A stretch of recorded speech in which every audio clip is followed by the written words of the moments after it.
Ferenc lép hátra. Ő engedi. Vége a találkozónak! Bajnok a körment, kedves nézőink! Ezek után, hogy 9-1 a play-offba, azt hiszem, nincs miről beszélni.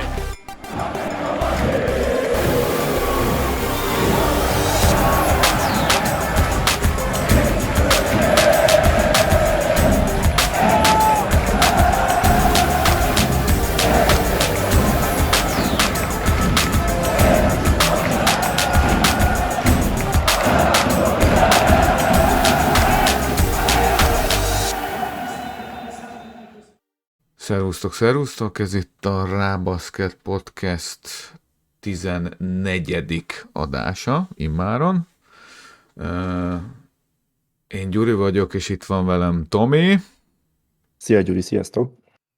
Hello! Hát ugye másoknak 2 meccs le, nekünk általánosságban másoknak 2 meccs ment le, nekünk meg 4 már a szezonból, úgyhogy relatíve gyorsan itt vagyunk újra.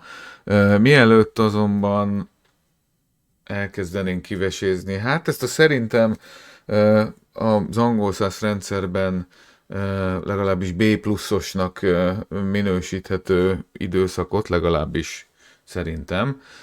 Át azért nem adhatunk rá, de B plusz szerintem mindenképpen. Mielőtt kiveséznénk ezt, ismételten emlékeztetnék mindenkit a Facebook oldalunkra, amit lehet követni, cikkek, hírek, illetve az adások megjelenési időpontjait ott mindenképpen megtaláljátok. A YouTube linket legalábbis biztosan, emellett pedig Spotify, Apple, Google Podcasten keressétek a csatornát, kövessétek be, és akkor ott is azonnal kijelzi, hogyha új részt töltünk föl. Nos, szerintem kezdjünk is neki. Ugye ott hagytuk abba múltkor, hogy vége az off-seasonnek, vége a barátságos mérkőzések halmazának, vége az össze-vissza híreknek. Kiderült, hogy hol is tartunk valójában. Egy szokatlan időpontban kezdődött a móka, ugye? Gondolom ez a nemzetközi kupa miatt is megkaptuk ezt az engedményt, bár ugye más meccsek is voltak azon a bizonyos pénteki napon. Biztos kegyesek voltak velünk, hogy ugyan már kedden nemzetközi kupát játszanak, akkor hadd kezdjenek egyel korábban. És ugye érkezett hozzánk a Kaposvár. Igen, hát én kicsit, de hát persze mikor nem tartok egy szezon kezdettől, mert ismeretlenbe ugrunk. Kicsit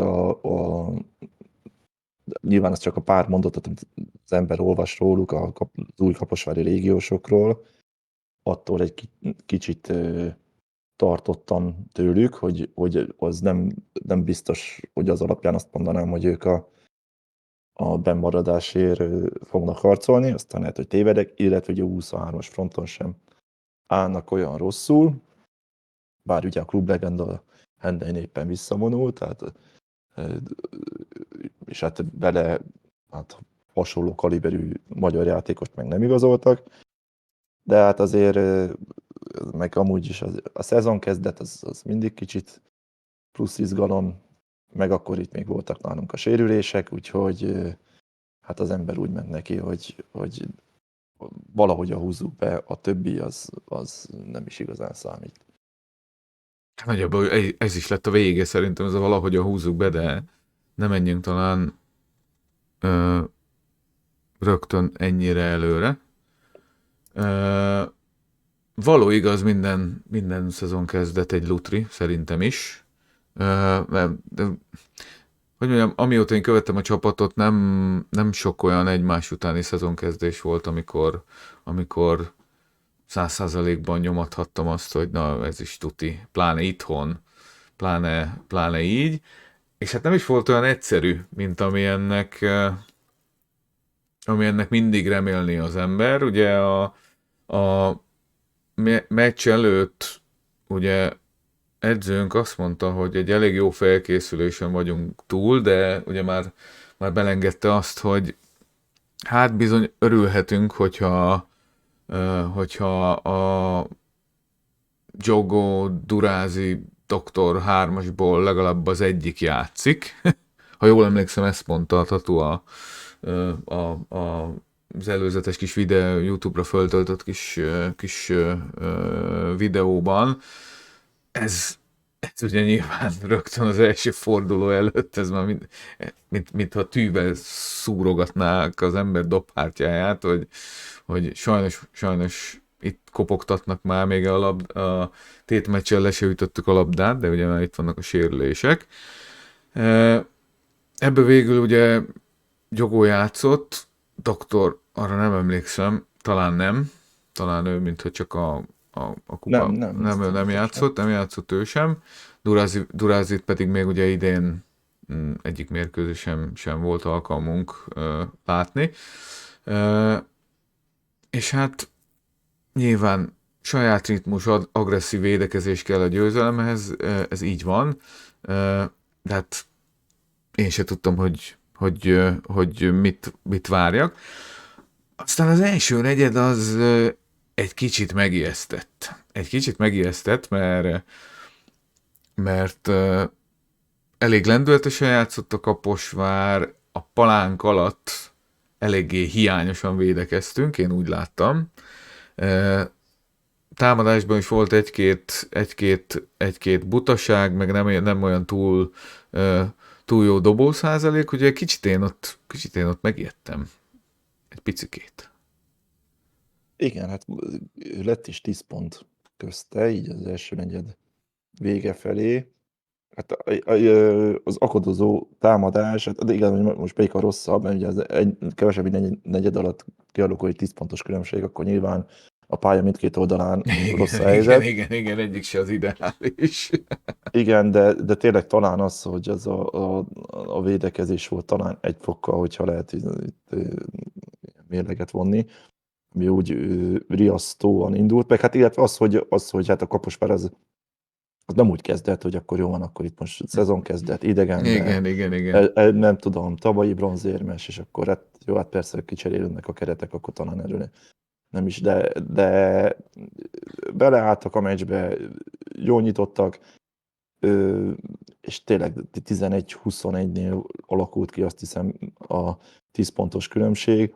Onnan már azért a negyed végére valamit sikerült belőle faragni, de a kaposvári régiósok, én azt gondolom, hogy pont hozták itt azt, amit tőlük lehetett várni.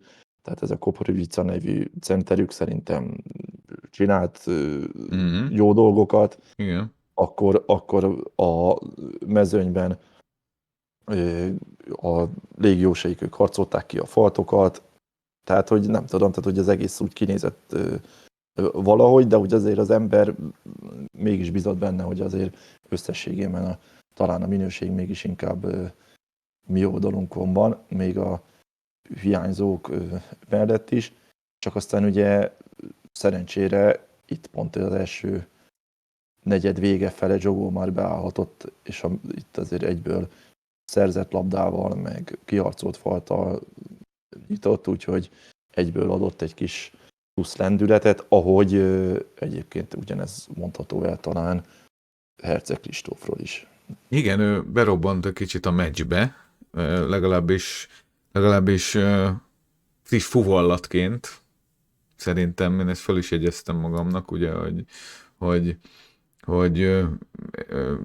az ő pályára lépésének pozitív hatása volt abszolút, ugye, és hát ez annyit is jelentett, hogy 5 pontra le tudtuk küzdeni a hátrányt az első negyed végére, viszont ugye a második negyed első részében ugye Jogó már megkapta a harmadik faltját, és ami nekem akkor még szembetűnő volt,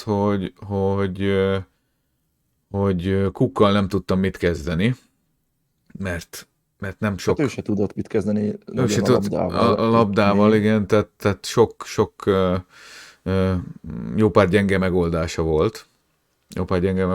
volt. És pedig ugye beszéltük is róla, hogy a tapasztalata, meg bár ugye sok helyen jár, tényleg nem tőle várna az ember, hogy hát nem lámpalázas, de hogy egy ilyen nyitó meccsen ő legyen a leggyengébb. De nem volt az igazi, nem volt az igazi. Hát aztán ugye ennek köszönhetően mentünk utánuk egy jó darabig.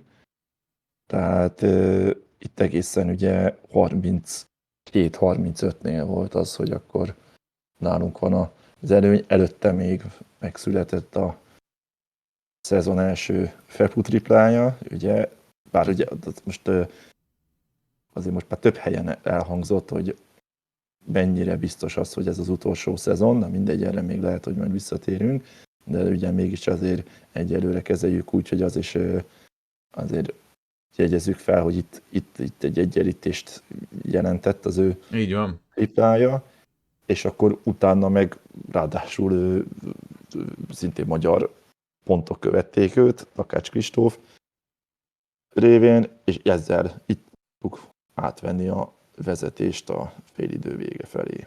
Igen, és végre, és ugye azt hiszem Carter még nyomott egy kemény blokkot is, vagy talán többet is. Ebbe a igen, az egyik Jacksonnak adott egy elég látványosat. Igen. Meg is ünnepelte magát kellőképpen. Carterünk, igen. Jó, hát ez egy jó blokk az mindig jó. Tehát ez rettenetesen demoralizáló tud lenni. Úgyhogy ezzel nincs semmi baj. És igen, nyilván előre nézve is egy kicsit, Kristóf mint egy egészen más szellemű, és talán egy kicsit más felépítésű játékos is lenne, főleg a tavalyi évhez képest. Meglepett egy kicsit ezen a meccsen is, de ugye volt még jó teljesítménye maradék hármon is, hogy én úgy éreztem, hogy úgy nyomja, mint aki nem mondjuk a szabály miatt van fönn. Bizony. Ugye a felkészülési időszak meccsei után az ember kicsit reménykedett, de hát ezt többször megbeszéltük már, hogy ez tud csalóka lenni. Csak aztán ugye volt a szezon előtt, talán pont a Kaposvár meccs előtt volt Fepúval a Vasnépében egy kis interjú, ahol ő kiemelte azt, hogy a fiatalok megváltozott hozzáállása, hogy keményebben dolgoztak. Hát, hogy ebbe beleértette Takács Kristófot, nyilván mi ezt 100%-ig nem tudjuk kijelenteni, de hát az eddig látottak alapján az egy 90%-osnak mondható, hogy őt beleértette. És hát eddig szerintem mindenki csak jót tud mondani Kristófról, és rögtön itt az első meccsen bizonyította azt, hogy ő itt most harcolni akar a percekért, nem csak a szabály miatti percekért. Így van. Illetve azért is nyilván, hogy azok a percekben betöltött szerepe, az ne a sarokban áldogálás legyen. Úgyhogy hát ennek természetesen nagyon-nagyon örülünk, hogy előrelép. Idén azt gondolom meg lesz a lehetősége a bizonyításra, eddig pedig nagyjából él vele. Az meg, hogyha valaki olyan játékos lesz magyar mezőnyként, aki nem csak triplát dob, hanem mondjuk le is tudja ütni a labdát, meg be tud lépni, meg főleg üresbe be tud lépni, tehát egy-két, nem tudom, tehát az meg azt meg. Igen. Gyors indításban, stb. Tehát arra végképp nem fogadtam volna, nyilván ennyit is értek hozzá, hogy Kristóf az első fordulóban a 4. legtöbbet játsz, vagy az 5. lesz percben. Tehát arra azért nem fogadtam volna még így sem. És hogy emellett azon 4 játékosunk közé fog tartozni, aki 10 fölött dob, az szerintem egy egész radikális változás tavalyi évhez képest, és ugye az első 4 meccs alapján ez nem is egy ilyen ideiglenes fellángolásnak tűnik, reméljük, hogy ki is tart. Mindentől függetlenül a harmadik negyed ez megint nem igazán a miénk volt, mert tehát ott egy 0-6-tal kezdtünk az elején, igazából nekem egy szó jutott eszembe akkor csak, hogy roncsderbi, tehát voltak itt aztán hibák szerintem bőven mindkét oldalon, részünkről és részükről is. Nem, meg közben 4. faltja volt már Gyogónak, úgyhogy a Kaposvár visszahozta a harmadik negyedet ugye Egára. Igen, hát itt valóban voltak itt olyan hibák, hát itt egészen labdakezelésitől a teljesen üres triplák Igen. mellé. Úgyhogy itt igazából mi is, persze hát honnan nézzük, hát mi is elléphettünk volna, de ők meg gond nélkül átvették volna a vezetést, hogyha úgymond kicsit koncentráltabbak, hogy így fogalmazzunk. De hát aztán végül ebből lett az, hogy 55-55 lett 3-4 után. Nyilván azért abból, hogy az első negyedben -10 volt, és onnan át tudtunk fordítani a meccset, az ember bízott benne, ugye vezettünk itt már 8-al is, tehát hogy tulajdonképpen egy 2 negyed alatt, Igen. úgy értem, tehát így a 7.-8. perctől a 28. percig volt egy 18 pluszos időszakunk, ha úgy vesszük. És akkor itt azért egy picit azért felsejlett az, hogy akár ebből lehet egy sima győzelem is, de hát visszajött ez a Kaposvár, úgyhogy itt bőven maradt dolog az utolsó negyedre. Maradt bizony, kellett is nyomni, de végül is ugye mi 20 pont fölött, 25-öt dobtunk a negyedik negyedben, a Kaposvár pedig 20 pont alatt maradt, 16-ot dobtak. Ugye ehhez egyrészt én úgy gondolom, hogy kellett az, hogy azért Tolbert egész konstansan teljesített az egész meccs során, mármint abból a szempontból, hogy a triplákat nem idevéve csak 3 dobást hibázott, illetve a 18 pontja mellé leszedett 11 pattanót, amiből 5 támadó volt, ami azért szerintem... És ha jól emlékszem, akkor legalább 3 olyan volt belőle, hogy egyből visszapöciszte, vagy visszazsákolta, igen. Talán csak az volt a nehézség, hogy ugye ezek a őrületes alley-oopok nem mindig jöttek össze, azért azok között volt egy-két igencsak merész. De örömmel nyugtáztam azt is, hogy ugye Kristóf játéka is a negyedik negyedben is kellett, az, hogy egy kicsit ott meglógjunk, meg ugye az is fontos volt, hogy végre Kúk is megszerezte az első kosarait a negyedik negyedben, amit aztán végül a vége fele, talán 1 perc volt hátra, akkor tetézte egy ilyen utolsó másodperces trível, ha jól emlékszem, hogy Palánkos is volt. Palánkos is volt talán, nem tudom. Igen. Egy csúnya ugye, Palánkossal. Hát ott azért azon sok múlott azon a jeleneten, hogy ő ott -2-nél bejön csereként, ugye az utolsó negyedben itt van hátra, nem tudom, 6-7 perc, amikor bejön, és akkor van -2, itt van a hazai pályán első forduló, akkor most kicsit eddig nem csinálta semmit, hogy akkor egy kicsit ez a rajtad van a világ szeme effekt, hogy akkor itt tud ezzel a helyzettel kezdeni valamit, és hát határozottan tudott, tehát Igen. Itt gyakorlatilag... Nem esett össze, az ténykérdés. itt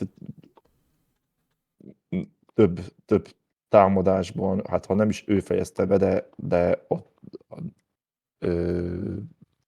tehát kivette az oroszlán részét abból, hogy ott a -2-ből, hát nem is olyan hosszú idő után egy 10 pontos különbség lett, és szépen eldöntötte a meccset. Azt hiszem a második triplája volt ez, amivel 10 fölé mentünk, az volt talán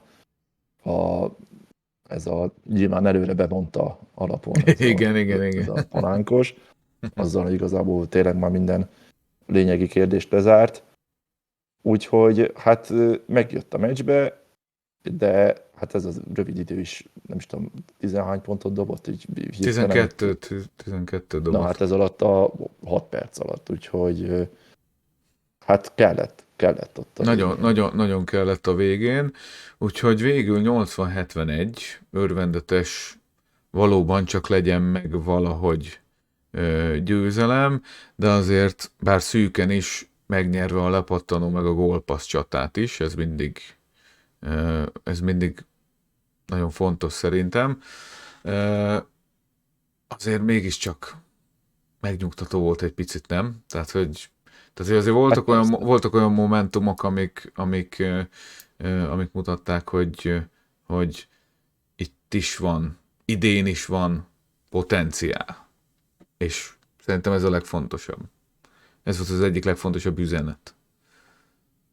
Igen, hát itt annyi, hogy nem volt olyan tűzerőnk távolról, de szerencsére a Kaposvárnak sem. Tehát amit itt beszéltünk, ugye mondtad, a roncsderbi időszak, tehát hogy ott mindkét csapat hagyott ki triplákat, és nem arról van szó, hogy azért, mert folyamatosan 3 védő ugrott a dobónak a nyakába. Ott nyilván azért az, amikor az ember szembesül vele, hogy miután egy élő szerződésű centert kiraksz a csapatból, és akkor jön egy új légiós centered, és egy lepattanóval kezd, akkor nyilván nem vagy annyira, azt nem nézed olyan jó szemmel, de ettől függetlenül azért a Carternek is volt egy-két jó megmozdulása. Hát az, hogy Tolbert élete első profi meccsén, mármint profi tétmeccsén csere nélkül játszik, hát ez, és ugye dupla-duplázik, tehát ez egy nagyon komoly extra. Akkor beszéltünk arról, hogy ugye egyik se klasszikus irányító, se Cook, se Morgan, akkor nyilván azért, hogyha látja az ember, hogy van 6 gólpassza az egyiküknek, az azért nem néz ki rosszul. Úgyhogy voltak ilyen, ezek a részek voltak ugye a mi részünkről, hogy a támadásban az volt egy kicsit, hogy ez az Ébel, vagy nem tudom, hogy kell ejteni, meg ez az egyik Jacksonuk, ketten együtt kiharcoltak 11 faltot, hogy azért őket annyira nem sikerült megtartani, illetve ez a Koprovica is, mintha egyszer-kétszer ütközhetett volna nagyobb ellenállásba a pontszerzés terén. Viszont az már itt látszott, hogy készülünk arra, hogy sokat kell besegítenünk. Tehát ezen a meccsen már látszott a védekezésben, hogy többször volt olyan, hogy amint megkapta a vendégek magasa a labdát, készülünk a kettőzésre, és minthogyha nem csináltuk volna olyan rosszul, majd nyilván ez egy esetleg a Kaposvárnál erősebb csapatok ellen, ez, ahol van egy domináns center, és hogy akkor ott kettőzünk, akkor majd még jobban fog idővel látszódni, hogy ez mennyire megy nekünk, de én úgy láttam, hogy azért annyira ez nem volt rossz, de hozzá kell tenni, hogy azért az összességében jól jött ezen a meccsen, azt el kell ismernünk, hogy ennek a Koprovicának volt 4 faltja, és ezért csak idézőjelben 25 percet játszott, mert aki helyére beküldték, mondjuk a Fazekas Mátét, hát ő nem nyújtott ezen a meccsen túl sokat, tehát a lőlapjára is 14 perc alatt bekerült 3 eladott labda, tehát azért az azért nem jött nekünk szerintem összességében rosszul, de hát nem tudom, hogy ez a Kaposvár nyilván hoznak-e 5. légióst mondjuk, nem tudom, tehát hogy hova fog kifutni ez a csapat, de hát igen, kicsit izzadságos volt. Úgyhogy azért az, hogy ez a oroszlányban volt egy, vagy másfél szezonig az évben, de volt egy 0/7 távolról, meg a Koprovica faltjai, ezek legalább egy kicsit segítettek minket ahhoz, hogy meglegyen ez a nyögvenyelős győzelem.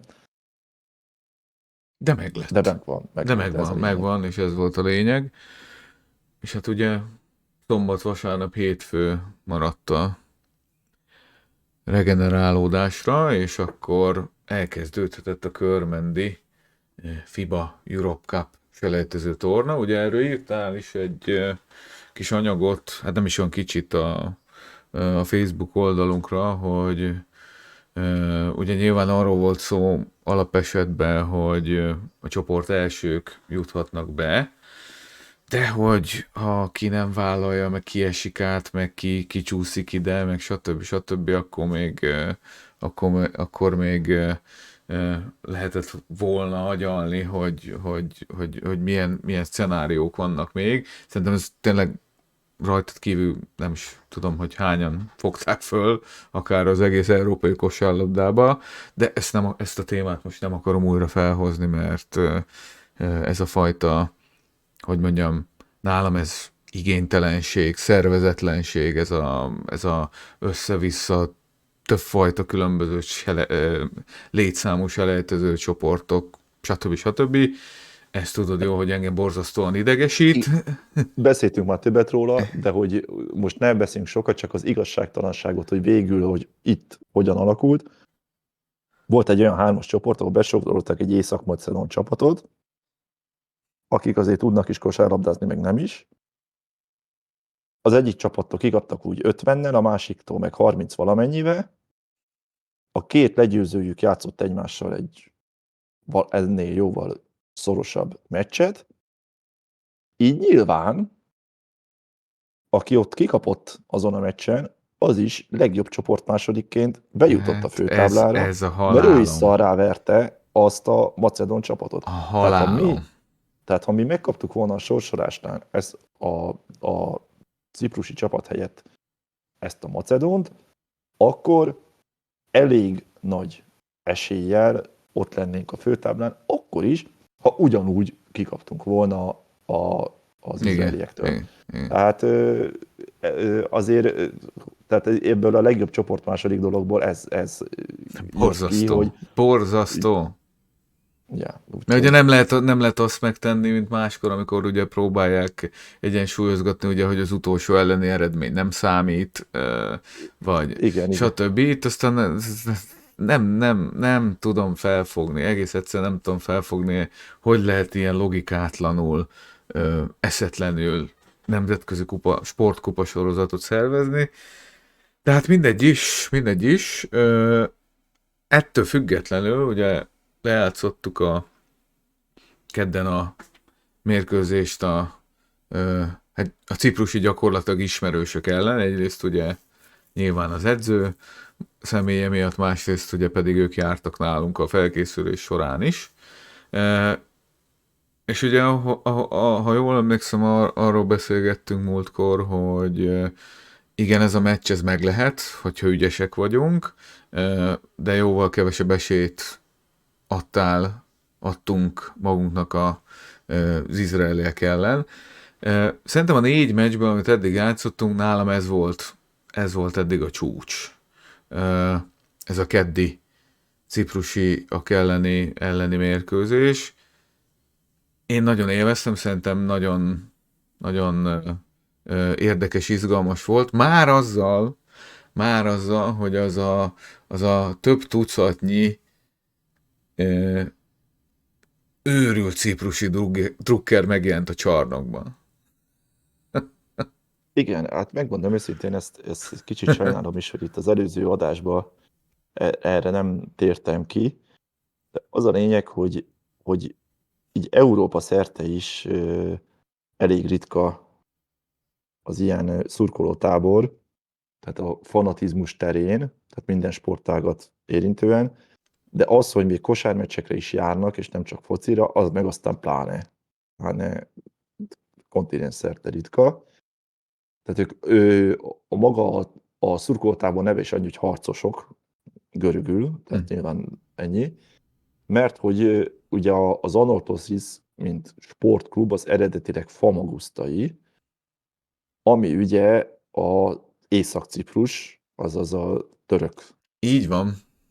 oldalon van a szigetnek. Na most itt ezen jobban ilyen földrajzi, meg történelmi dolgokban nem akarunk belemenni, de az a lényeg, hogy Hát elég nehéz, csapat viszont mindig is görög volt. igen, elég nehéz nem belemenni, mert ugye még egy tiltakozó felirat is volt ugye ezzel kapcsolatban meccs közben.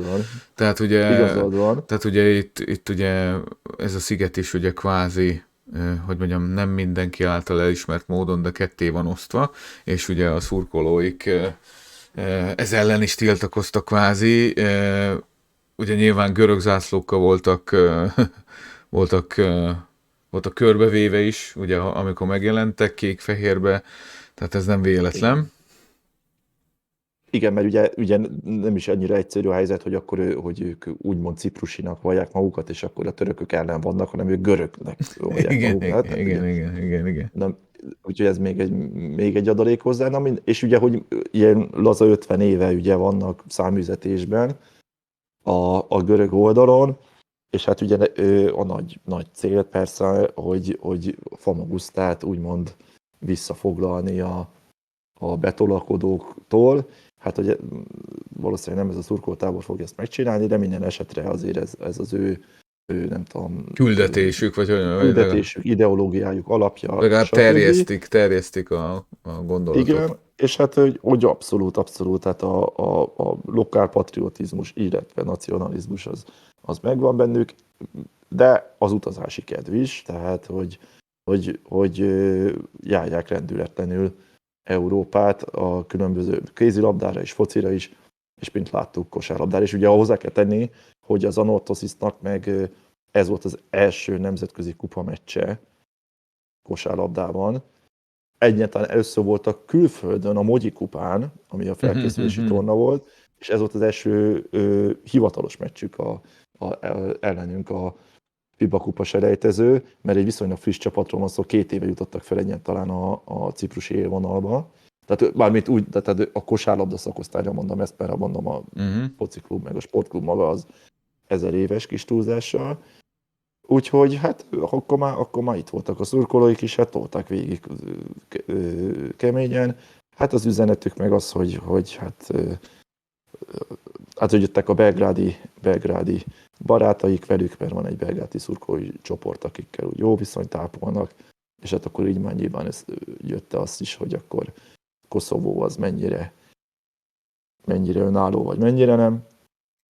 Illetve hát a maguk üzenetét is nyilván leírták. Ugye az, hogy közben lehet, hogy egy-két rígusuk vagy daluk is erről szól, csak hát feltételezem viszonylag kevesen fordítottak görögről. Azt nem nagyon értettük, minden esetre olvassatok utána a városnak, tényleg egy elég szomorú történet ez, ami Famagusztával történik, vagy történt.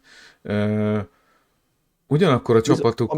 Bocsánat, csak annyi, hogy viszont ami minket érint abban a szempontból még, hogy viszont a szurkoláson felirat, stb., de nem volt semmi olyan sportszerű nem. Semmilyen balhé, ami szerintem nagyon jól tolták.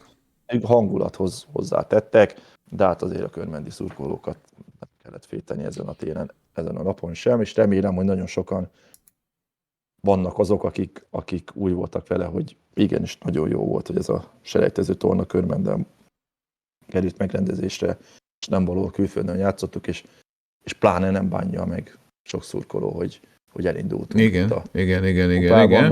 Mert ez a meccs, ami ugye ráadásul egy végletekig kérezett és győzelmet hozó, és ilyen hangulatban, ez szerintem mind csapatnak, mind szurkolónak jót tett. Így van. Abszolút jó, szerintem. Nyilvánvalóan, hogy itt volt. Igen, tényleg egy pici, talán szerencsésebb sorsoláson múlt, hogy még akár a második helyen sem lett meg a bejutás. Mindenesetre ez szerintem egy nagyon jó meccs volt.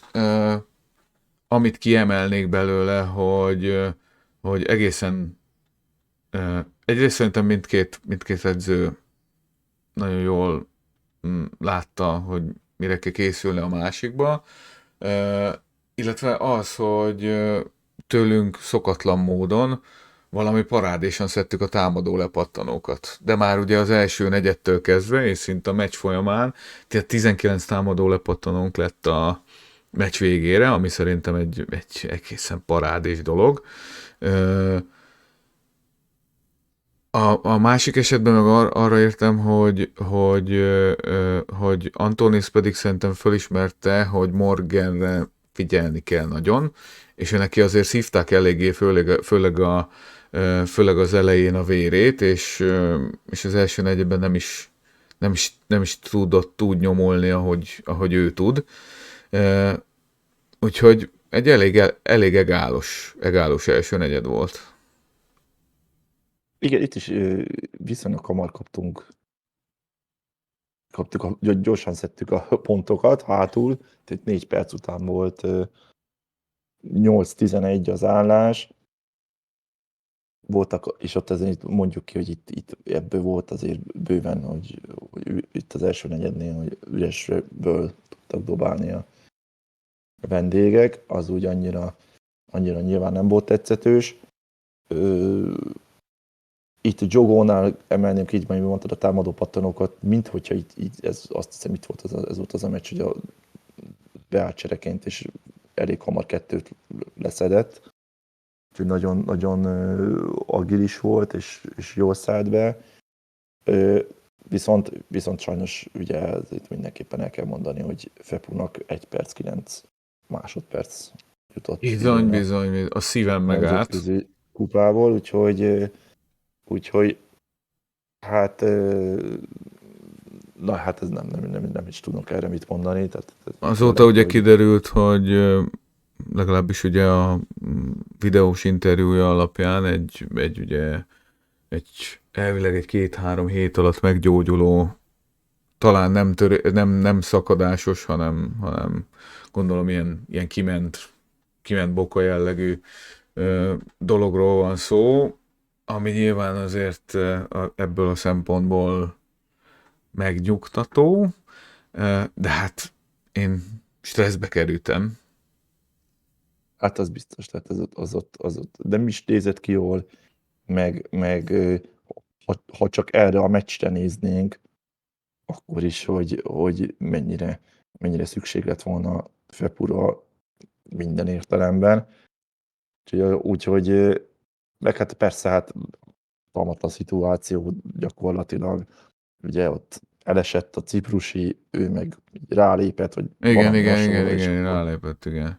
Tehát ez ótvorosan nehéz, vagy ilyen, hogy mondjam, ilyen ezek azok a nevetséges szituációk, amik egy pillanat alatt ugye baljá fordulnak át, és hát sajnos itt is ez történt. Hát itt azt hiszem, hogy mindenki lefagyott a csarnokban hosszabb, rövidebb időre, de hát ez nagyon nem hiányzott.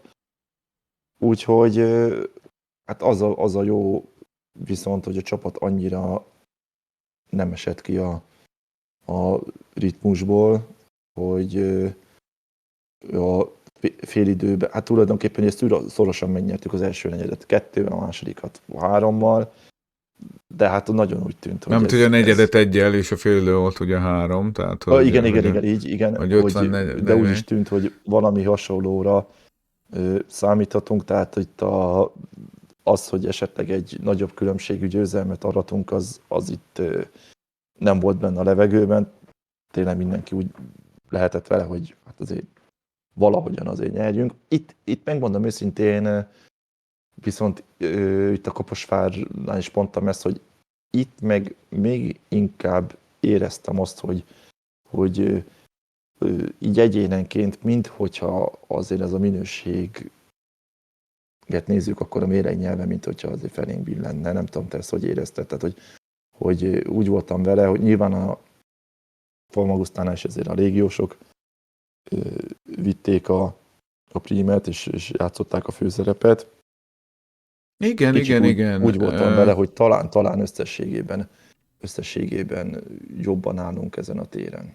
Meg ugye azért a hátvéd sorunk azért pörgette, tehát Hát bizony. hogy amellett, hogy ők rettenetesen pörgették, még Carter is életjeleket mutatott, ugye 2+1, alapvonali befutás, jó védekezések, tehát ugye itt is 2 blokkal zárt ő, meg nem mellesleg ugye egy 11-es plusz mutatóval, ami a legnagyobb volt a csapatot tekintve. Elérte a 10 pontot, ugye mondtad, hogy egy pattanója volt az első fordulóban, hát most itt már legalább 5 volt. Tehát emellett azért látszódott, hogy meg főleg itt aztán Cooknál nem lehetett nagyon lefagyásról beszélni. Ugye azért a 5 tripla, jó büntetőzés, és én itt abszolút bíztam benne, hogy ez meg lehet ez a meccs. Itt a különbségekben nem is nagyon belegondoltam, én azt szeretem volna, hogy ezt legalább megnyerjük, és akkor a csütörtök ez tényleg egy igazán komoly téttel bíró valami legyen. De aztán a harmadik negyed azért egy kicsit ennél szomorú volt. Hát igen, az amit mondtam, ez elúszott, hogy a reménye, hogy itt esetleg simább győzelmet arassunk.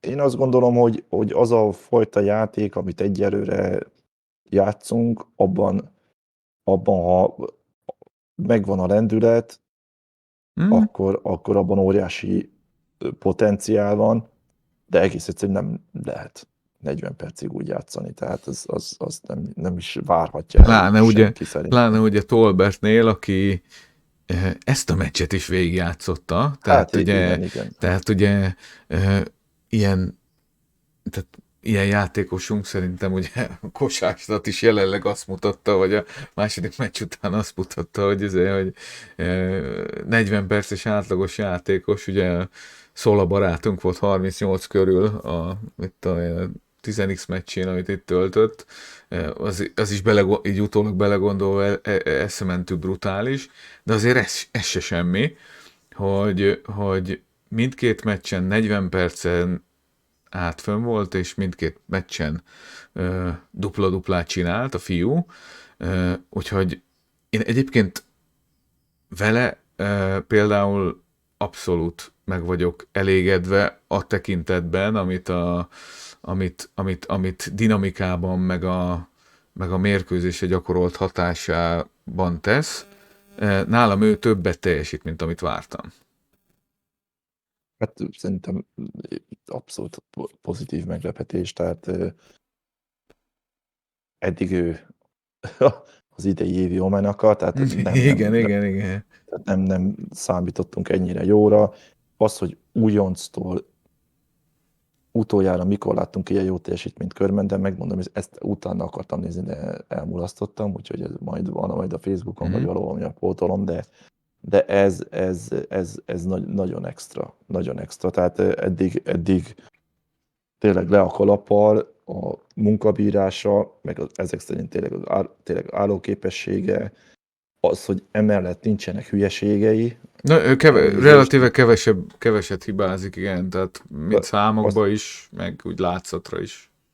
Hát igen, tehát nincsenek ilyen faltörőkos mutatványai, igen. amitől egy kicsit, megmondom őszintén, tartottam, tehát hogy esetleg ő akkor is elindul átzsákolni 3 embert, hogyha ugye ennek olyan sok esélye nincsen, de egyetlen egy ilyet nem láttunk még tőle szerintem, tehát hogy abszolút pozitív. Mondjuk, hogy itt azért ezen a meccsen tegyük hozzá, hogy a Cook-Morgan páros is egy 37 plusz percet nyomott, tehát azért majdhogy nem ők is végig tolták, de hát egész egyszerűen ez nyilván kényszerhelyzet volt. Meg ugye itt is tegyük hozzá, hogy itt ugye a szabályok miatt ugye ez lehetővé teszi, hogy az 5 légiós egyszerre volt a pályán, ami ugye Magyar Bajnokságban nem kivitelezhető. Úgyhogy ez így alakult, úgyhogy hát nagyon kemény meccs volt, nagyon jó hangulattal. Igen, nem igen, jött, hogy igen, igen. megnyertük. A negyedik negyedben én már attól tartottam, hogy kifáradunk, mert szerintem a kifáradás jeleit mutattuk mindkét palánk alatt. Ö, és voltak azért butaságok. Szerintem ott azon a szakaszon Morgan lendített át bennünket, ugye volt tripla is, volt 2+1 is, ha jól emlékszem.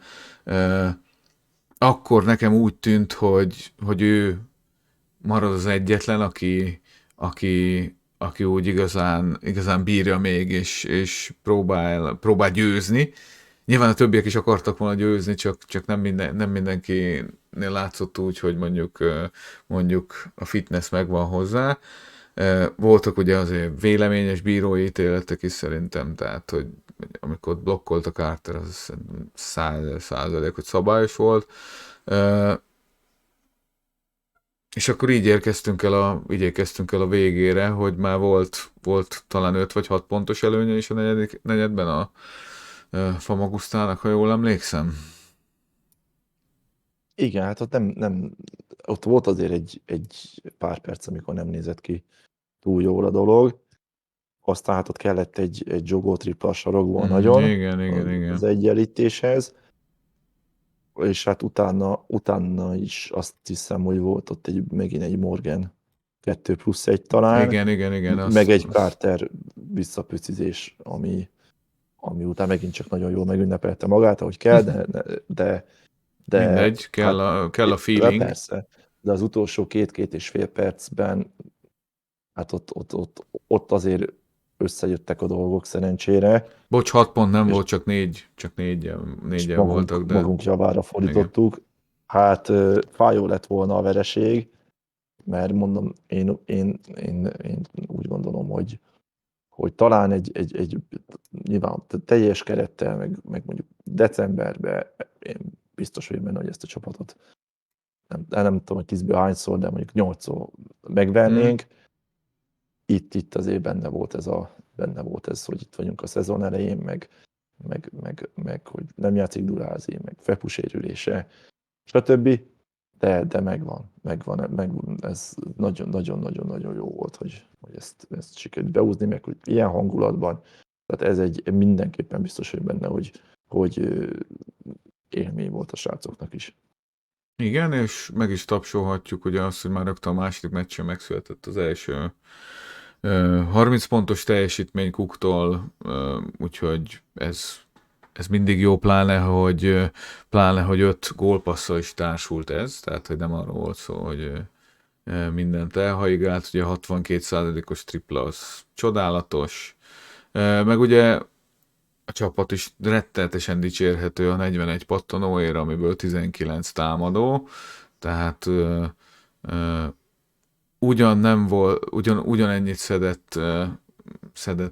szedtek a ciprusiak is, de azért nálunk ez a támadó lepattanó szám úgy globálisan a körbendi történelmet nézve szerintem mindenképpen kiemelendő. És hát ugye egy nap pihenő volt, de ahogy említetted is múltkor, ez pusztán nem a házgazdaságunk következménye volt, ugye, hanem a sorsolás. Tehát, hogy első kiemeltek voltunk, igen. Tehát 3 kalap volt, vagy pontosabban volt egy csoporttal, volt egy negyedik is, de alapvetően 3 kalap volt, és ugye az első kalapban szerepeltünk, és ahogy néztem, mindenhol ez volt, hogy aki az első kalapban van, az játszott 2 csütörtökön, és akkor szerdán a másik 2 csapat. Tehát ott igazából fél időig még kicsit lehetett benne reménykedni, hogy ezek a ciprusiak megszorongatják a Herzliyát, de hát aztán a harmadik negyedben nagyon hamar dűlőre vitték a dolgot. Látszott a minőségi különbség, és ráadásul akkor ennek köszönhetően kaptunk egy olyan csapatot csütörtökön ellenfélként, aki azért kicsit már belőtte magának a csarnokot, úgyhogy de hát nyilván ez ilyen mindenben van valami jó, meg mindenben van valami rossz, de hát látszott, hogy valóban csütörtökön egy erősebb ellenféllel kell majd szembenéznünk.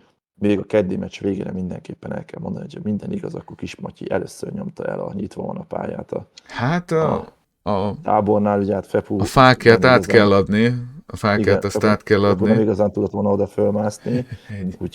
úgyhogy azért A fák. ezzel a És történelmi pillanatok igen, még egy adalék. Igen, és ez pláne passzol az, hogy ugye a két meccs között jött egy 6 perc egy kis interjú Fepuval, amin ugye kiderült, hogy a boka sérülése is ugye hála Istennek nem annyira súlyos, de hogy azért érdekes volt, hogy megemlítette, hogy hát igen, az alapozás az egyre nehezebb, már ugye neki, aki azért sokat volt a válogatottaknál ugye nyaranta, de hogy nyilván azért azt elképzelem, hogy relatíve közel vagyunk korba egymáshoz, hogy eléggé nehéz lehet már rávenni magadat arra, hogy akkor még indítsál egy szezont.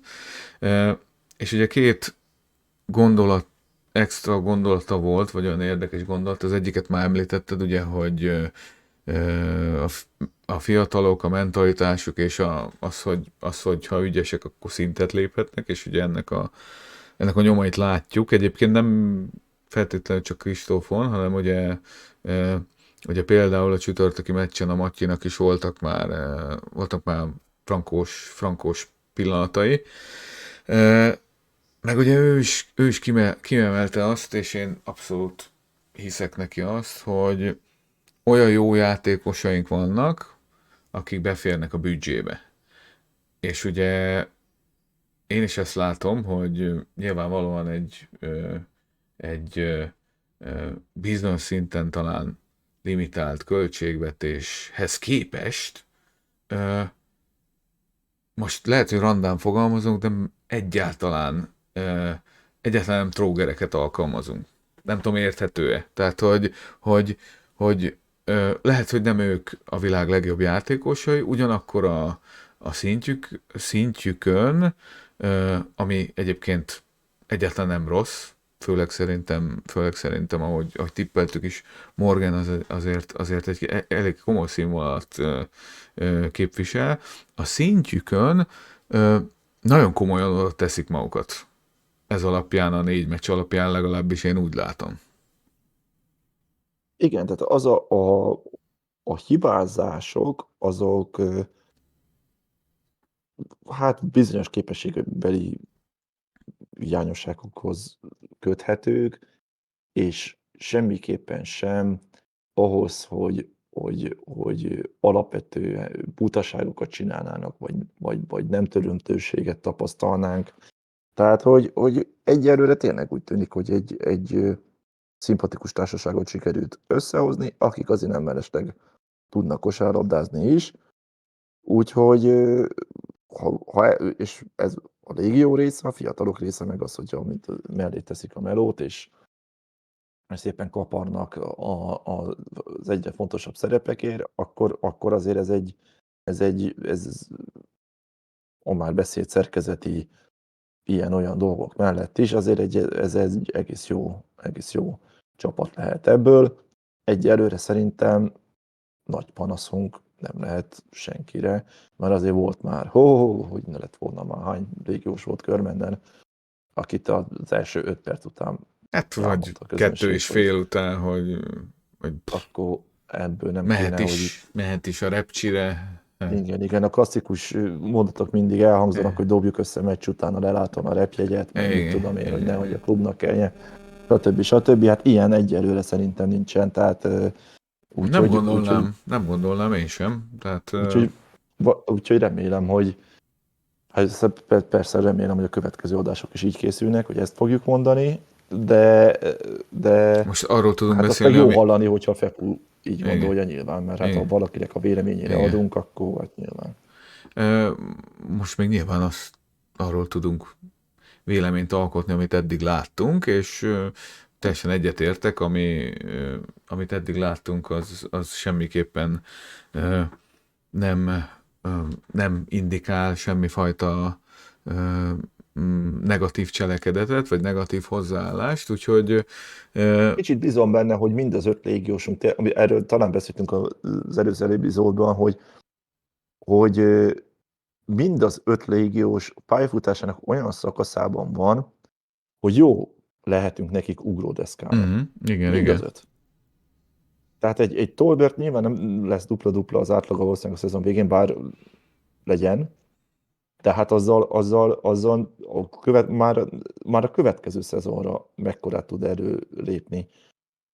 Amit eddig látunk Cooktól, meg Morgannek a sokoldalúságában például, Igen. meg Jogótól is, ott is simán lehet azt látni, hogy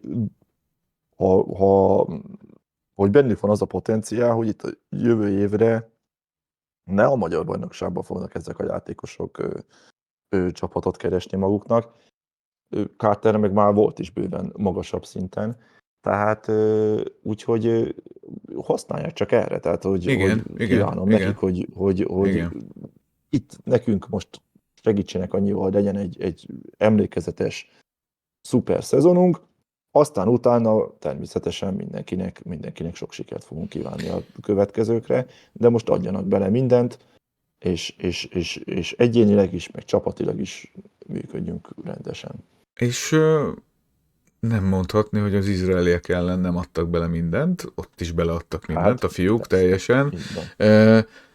Ugye itt a csütörtöki meccsen az egyértelműen látszódott, amit már te is előrevetítettél, hogy úgy képességekben, meg talán összerakva is, ez az izraeli csapat talán jobb, mint a miénk. Ugyanakkor az is látszódott nagy örömömre, hogy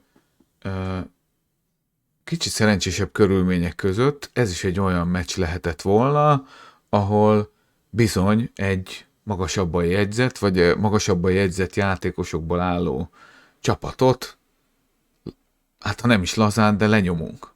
Mert igen, keményen küzdöttünk, attól függetlenül, hogy ugye itt azért az látszódott, hogy ezeket a srácokat nem kéne hagyni középtávolit dobni, mert nem fogják elhibázni. Tényleg próbáltak minket leszaggatni állandóan, de nagyon keményen oda tettük magunkat. És akkor szerintem arról kell beszélnünk, hogy miért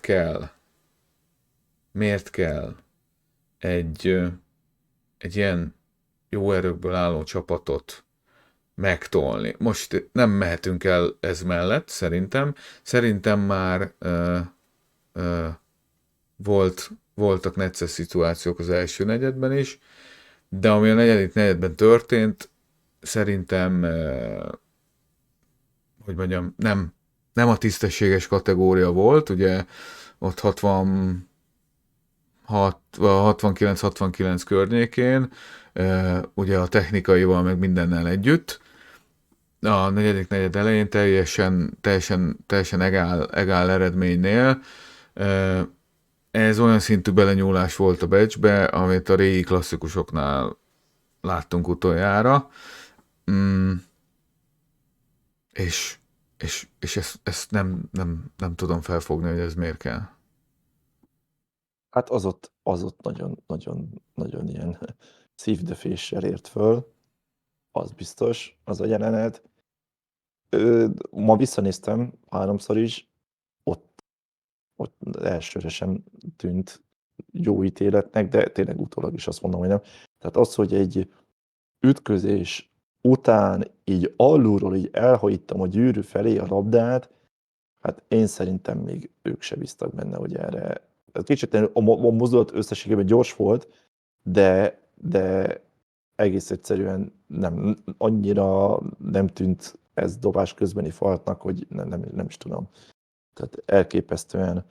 És ugye az, hogy nagyon rosszkor volt, ugye pont az, hogy pont arra a kis Matyira fújják rá, aki az előző támadásnál egy üres triplát kihagyott itt 69-69-nél, ráadásul még ez is tetézte, és akkor ugye, hogy akkor a mi kis padunk előtt van mindez, és akkor nyilván akkor az edző reklamál, és már repül is a technikai, tehát hogy ezekben még volt egy plusz pekünk, hogy ez így összeállt, meg akkor persze hozzá az, hogy ahogy így a 4 büntetőt szépen lassan bedobták egymás után, az minden egyes büntető. Nyomasztó volt. Annak ellenére, hogy csak 1 pont volt, ott érződött egész egyszerűen a levegőben, hogy ez most itt többet jelent annál, mint hogy bedobtak 4 pontot.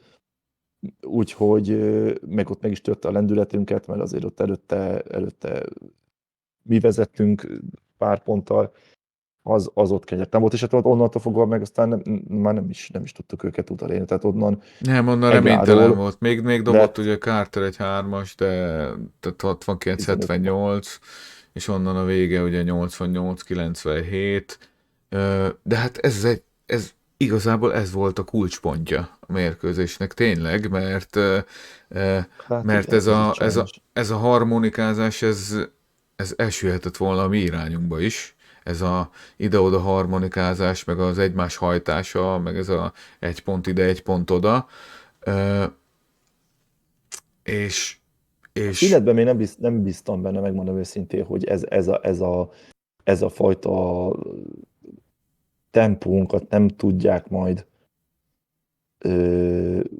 limitálni, meg úgy voltam vele, hogy a harmadik, meg ahogy a Famagusta ellen is, hogy a harmadik negyedben kijönnek erősebben, határozottabban a védekezésbe, hogy nagyon megölik a játékunkat, stb.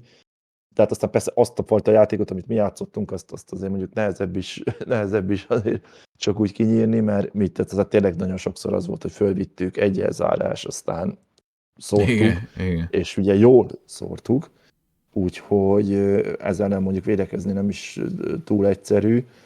Úgyhogy valóban ott azért a negyedik negyedre már úgy mentünk oda, hogy ha kitart a lendületünk, meg a jó 40%-os tripadobó százalékunk, akkor ebből még akár meg is lehet a győzelem. Hát arról nem is beszélve, hogy nyilván azért Körmenden, ahogy Konstantinidis is elmondta az első meccs után, Körmenden nyerni érezett meccset, az meg egy külön bravúr kategória, csak sajnos itt ez a jelenet sor, ez a negyedik negyed elején igen. És akkor ott azért mondom, tényleg lélekölő volt, kegyetlen volt, és onnan már egész egyszerűen nem volt visszaút. Arra volt, hogy azért ott 1-2 percig tűnt úgy, hogy akár érdemtelenül nagy lesz a különbség, de hát aztán persze jöttek a cserélgetések, stb., meg mi is fölálltunk a padlóról, így igazából eredményileg is, számszakileg is egy teljesen vállalható vereség lett belőle. Itt ugye az ő kárterjük volt nagyon gyilkos a tripláival, még itt a negyedik negyedben, itt a játékvezetői ítélet mellett. Hát tényleg, tehát centertől, magas embertől az, hogy így triplázzon, az kegyetlen volt. Ugye most amellett, hogy egy 27.14 lepattanós brutális dupla-duplát csinált. Ugye igazoltak egy tavaly dupla-duplát átlagoló magas embert, aki nem játszott. Itt volt Körmen, de nem játszott egyik meccsen sem.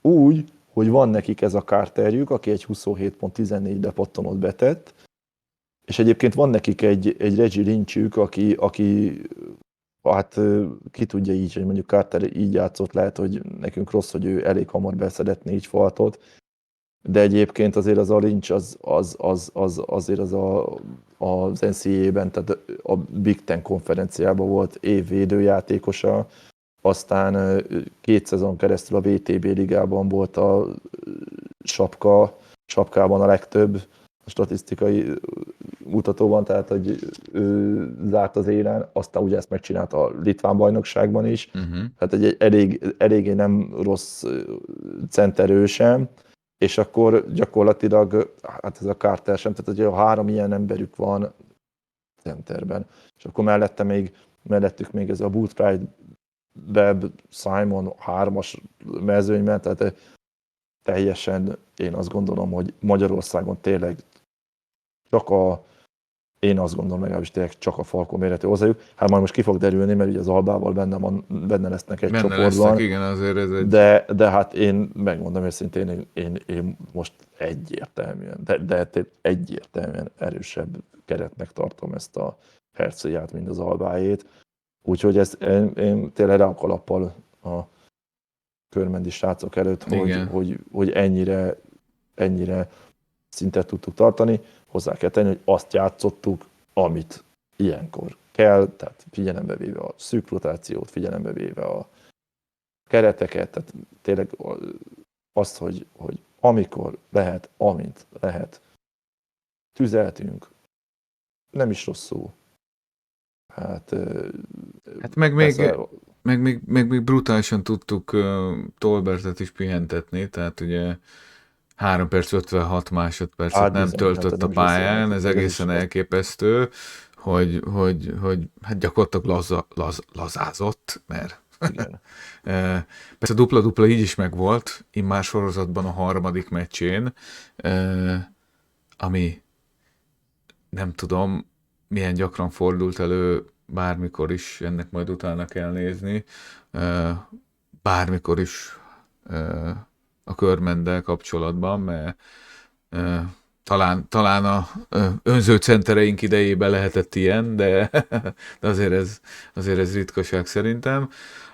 Nekem eszembe jut a Tolbert, szabad ne felejtsd, megmondom őszintén, teljesen más típusú játékos volt, csak így, hogy 4-es poszton és a dupla-dupla, hogy sokan nem úgy emlékeznek, teljesen jogosan egyébként Rashad Bearre, mint ami lepattanó királyra, mert ő azért nagyon komoly nagyon átlaga jól vezette a volt. labdát, nagyon be tudott menni zicserű, egyedül ki tudott alakítani helyzetet magának, a triplát is jól dobta, stb.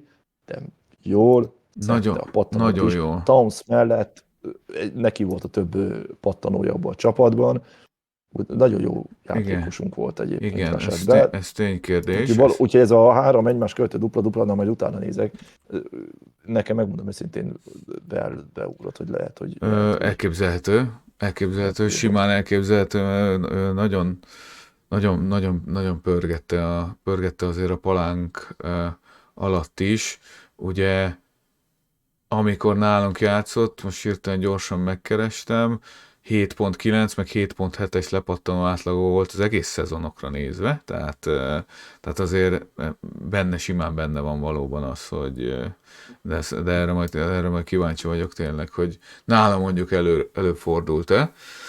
Úgyhogy hát sajnos nem nyertünk, de én azt mondom, hogy le a kalappal a srácok előtt, ugye már nyilvánvalóan Fepu nélkül, doktor talán ugye először a szezonban pályára lépett, ugye meg Kristófunk is ugye nem tudott 6 percet se játszani, mert ugye hamar szedte be a faltokat, sajnos.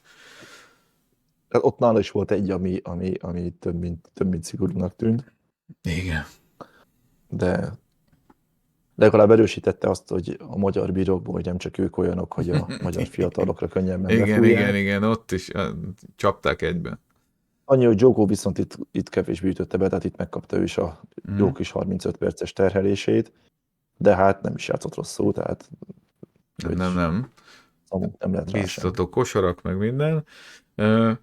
Mit vártál ezután? Tehát, hogy kicsit csalódásos, de fizikailag eléggé kemény 3 nap alatt 2 meccs, csütörtök este éjjel van, és vasárnap délután Paksra kell menni. Hát annak örülök, hogy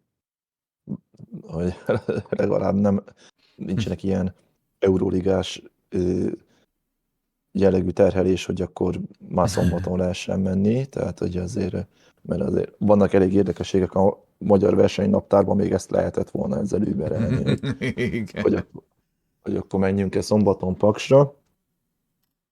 Hát ugye az nem tűnt annyira biztatónak, hogy a Paks így a hiányzók mellett is szoros meccset játszott Szolnokon, és hogy mi már tudtuk, hogy már egy hete ott készülünk a Owens-szel kiegészülnek. Igen, hát ez engem meglepett, megmondom őszintén. És akkor ott van bennett a nekünk nagyon ismerős White, úgyhogy akkor ott van az, hogy Pakson kvázi, hát idézőjeleges csarnókavató. De te Úgyhogy- várjál, most még a Góvenc, bocsánat, de hát ha itt a Mumus szobrát meg kéne formáznod, nem ő jutna az eszedbe? Mármint, hogy a csapatunk Mumusát, nem? Tehát, hogy Hát hogy egyszer hibáztunk, és ugye hát kvázi hiba, most lehet hibának mondani, vagy nem hibának, hogy indokolatlan, vagy nem indokolatlan, de elküldjük, és azóta, mint a kísérteni járna, nem? Tehát, hogy Hát, hogy mondjam, tehát most egy eszembe jut néhány meccs, amikor ő volt az ellenfél, hát nekem... nem mondom. Nem, mert olyanokat mondanék, ami nem, inkább nem. Úgy igen, mondjuk így, hogy kísért minket, Hívjuk igen. kísértésnek, jó? Tehát, Igen, hogy maradjunk Na, olyan. minden esetre mondom, ha egy ilyen szobrot kéne csinálni, vagy egy ilyen festmény, amin a MTM Mumusa, hát minimum a talapzaton nálam ott üldögélne ez a fiú, úgyhogy amikor meghallottam, hogy csak fölröhögtem igazából, hogy na, basszus, megint itt van, és megint rögtön ellenünk, vagy hogy mondjam, ez Igen. De hát elképesztő. azért nem minden jön neki össze. Hát de nem ám. Úgyhogy, hát nem. Tehát most így kérdezted, mire számítottam, erre nem. Tehát az, hogy itt nyerünk 20 ponttal Pakson, egy ilyen sorozatból érkezve, hát arra nem. És ugye ráadásul a idegenben azokat a meccseket mindig nagyon tudom pluszban értékelni, amit szinte kétszer nyerünk meg, mert elhúztunk nagyon szépen 10 fölötti különbsége, aztán feljöttek 3 pontra 51-nél, ha jól Igen. emlékszem, és nagyon-nagyon hamar visszarántottuk azt a bizonyos zsinort, és nagyon hamar újra nyomatékosítottuk, hogy srácok, adjuk ezt abba itt, mert szórakozzunk már. Hát meg bármikor idegenbeli meccsen kvázi garbage time-ot kiharcolni, ugye? Tehát az bármikor szerintem egy óriási teljesítmény. Tehát amikor kiharcolod azt, hogy igazából lehet már a végén cserégetni, hogyha úgy van, mert a lényeges kérdések eldőltek. Pláne különösen élvezetes, hogyha mondjuk ugye éppen véletlenül új felújított csarnokavatója van az ellenfélnek. Ez szerintem különösen parádés, úgyhogy Ami feltűnő volt itt is egyébként, hogy 4 meccsben talán ezzel kicsit ilyen párhuzam.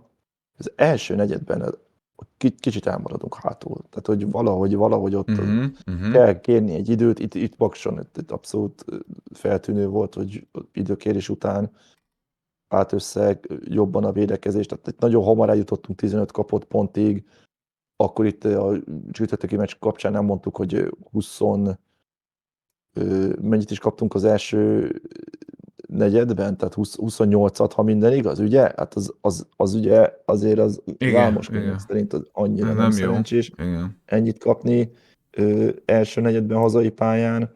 Akkor ugye a Kaposvár 25-öt kaptunk az első negyedben. Tehát, hogy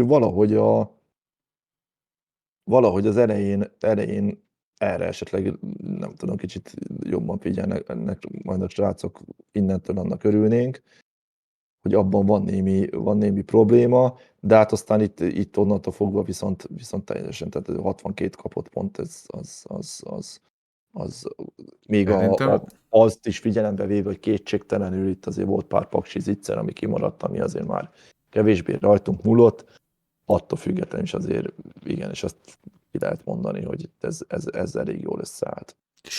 Simaság volt gyakorlatilag, és ez nyilvánvalóan nagyon-nagyon tetszett, a körülmények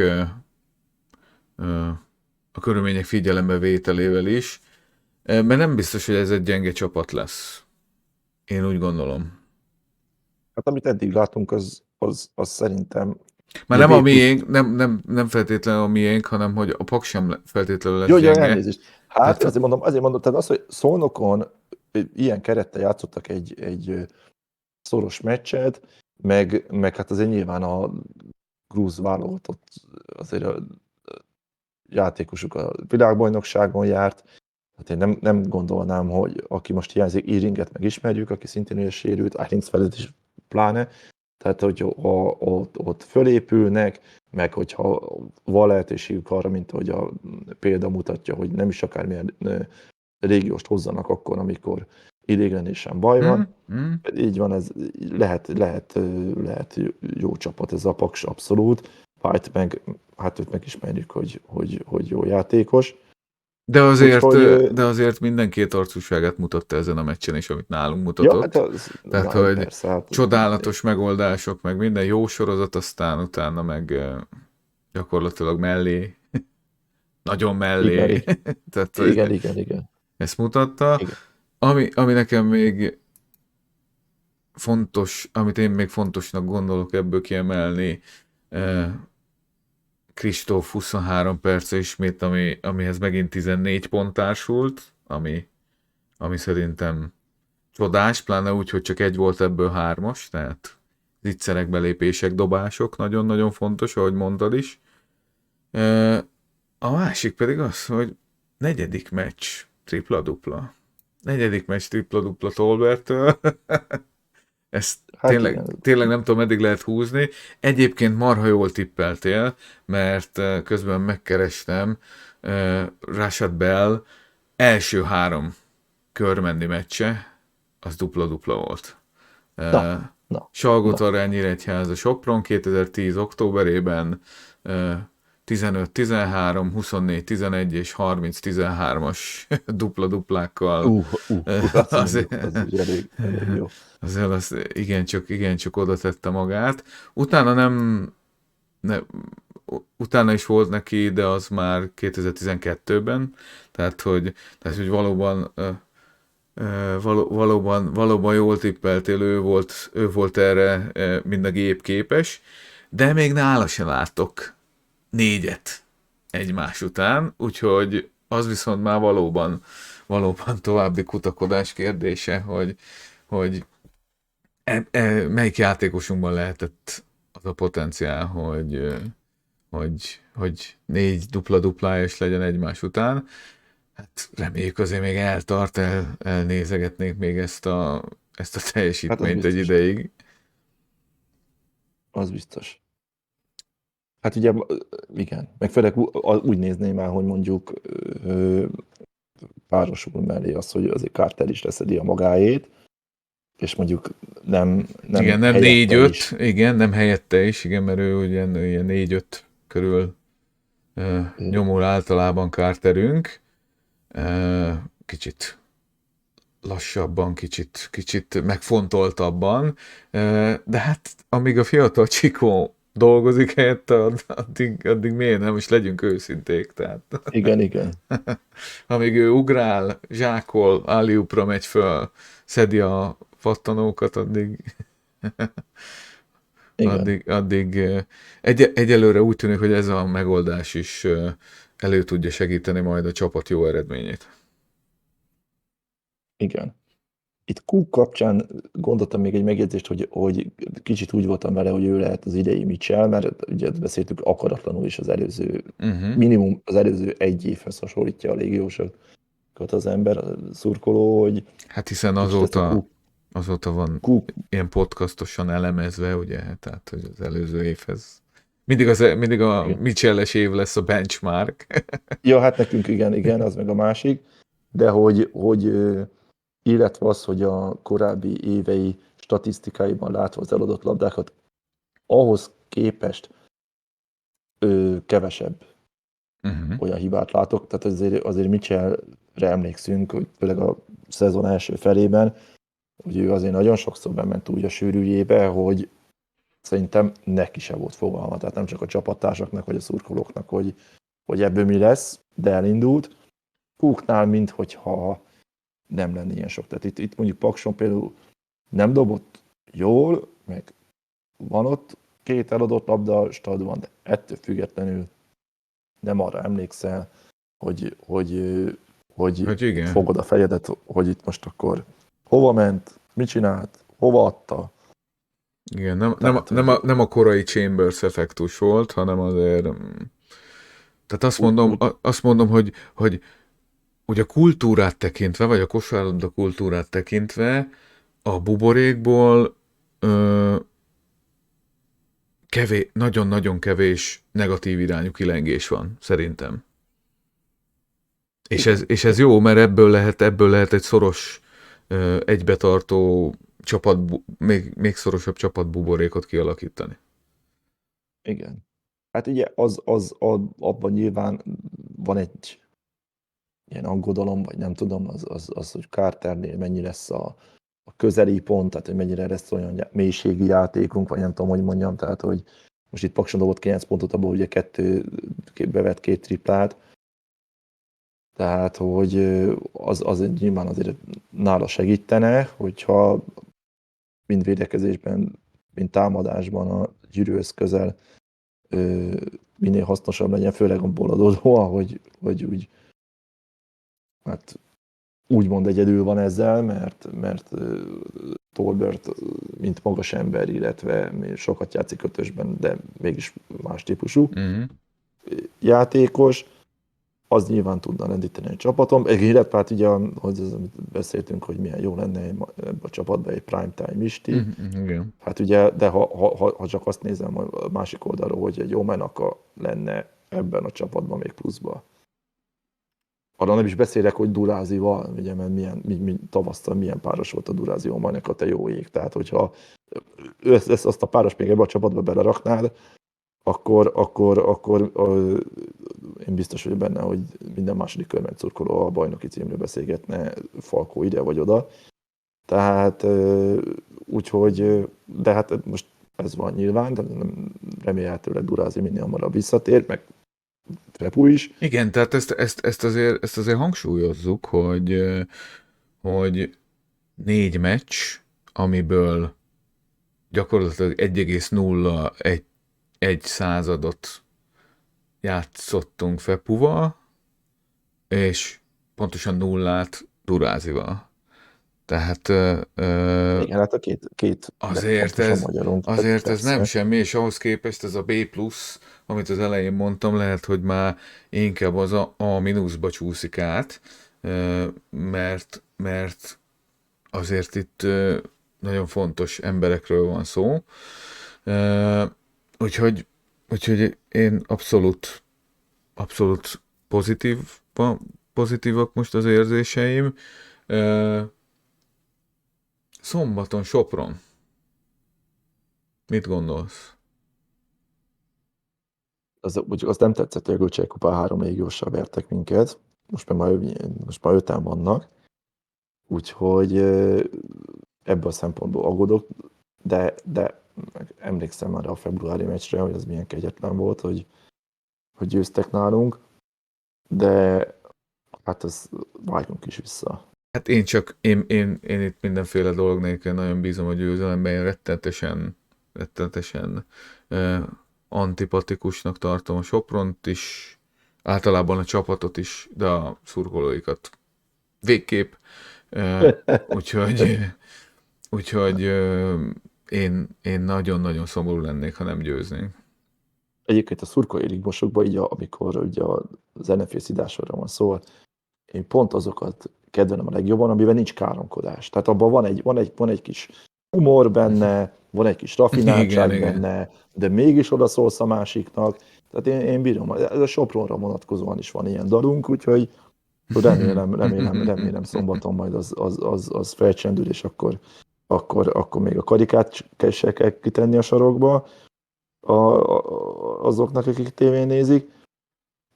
Itt még azért annyi, hogy azért mindenképpen jegyezzük meg, hogy újoncot avattunk Pakson. Ja, igen, ezt el is felejtettem, igen, ne hagyjuk ki. Mert a Gergely személyében, hogy itt pályára lépett, és kívánunk neki nagyon jó körmendi éveket.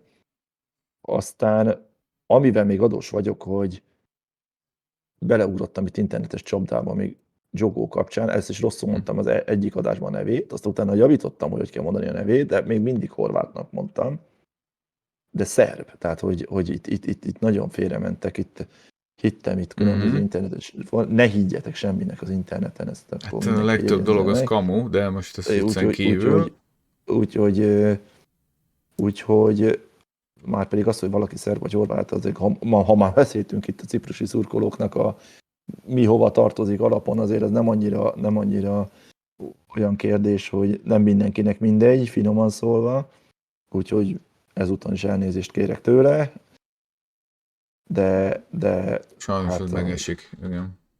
Úgyhogy amikor felkapnak egy fake news-t, és az beteríti az internetet. És már jó, hát úgyhogy ezt még el szerettem volna mondani, illetve hát az előző adásban egy pillanatig tavalyi 22-es magyar bajnoknak mondtam a csapatunkat, ezért viszont nem fogok elnézést kérni, tehát még akkor sem, ha nem igaz, de hát ilyen előfordul.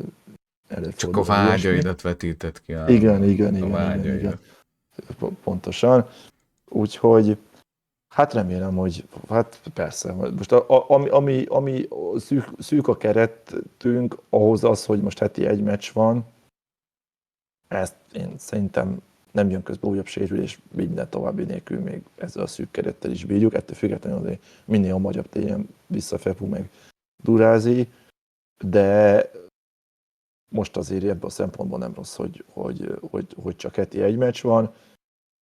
Ennyit, én azt gondolom, ezek a srácok, hogy itt most mindenkinek 35 percet kéne játszania, én szerintem olyan nagyon az se vágna őket a földhöz, sőt lehet, hogy különböző stadgyártás miatt annyira nem is nagyon igen, nem fogják ezt bánni. Mondtam ezt az ugródeszka szezon, tehát ugye annyira nem is biztos, hogy azt olyan rosszul esne nekik. Úgyhogy ebből a szempontból nincs gond. Takács Kristóf éljen a lehetőséggel. Úgyhogy így van, és bízom benne, hogy ez alakulni fog ez a szezon szépen. Szécs barátunk pedig nyújtsa ötösre, mert közben megtaláltam egy négyes sorozatot is, Rakocevic, ha emlékszel. Ő például 2013-ban nyomott egy ilyen négyes dupla-duplát egymás után, sőt igazából 6 meccsből 5-öt, szóval Sage, gyerünk föl az zászlót, nyomni kell, itt 7-es, 8-as, 10-es sorozatra van szükség, az örök történelmi könyvekbe történő beírással, úgyhogy azt hiszem, eléggé vidámak lehetünk egyelőre. Egyelőre reméljük ez a nyilvánvaló hullámvölgyek mellett is majd azért a szezon végéig kitart. Köszönjük szépen, hogy meghallgattátok az adást. Valakit hadd küldjük el a fenébe. Na, küldje, még mielőtt elköszönök, küldje valakit a fenébe. Fepu szerepelt ebben a Szerencsepercek nevű, nem tudom miben, amit a klub Facebook oldal is megosztott. Egy perces videó, Fepu mond pár mondatot, minden szép, minden jó dolog, természetesen minden pozitívan van, vagy hát nem tudom, pozitív hangvétel az egész, ez így rendben is van.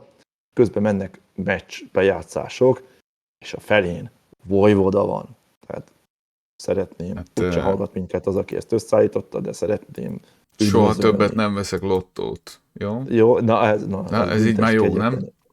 Hát vagy nyerd magad totálra a tipmixent, és akkor jól kiszúrsz velük, de hát ugye az, hogy van benn vagy 10 meccsenet, abból 5 Fepu, 5 Vojvoda, tehát hogy ott ki volt, nem tudom, részeg, vagy én nem tudom, aki ezt összeállította, de hát ezért szívélyes üdvözletem.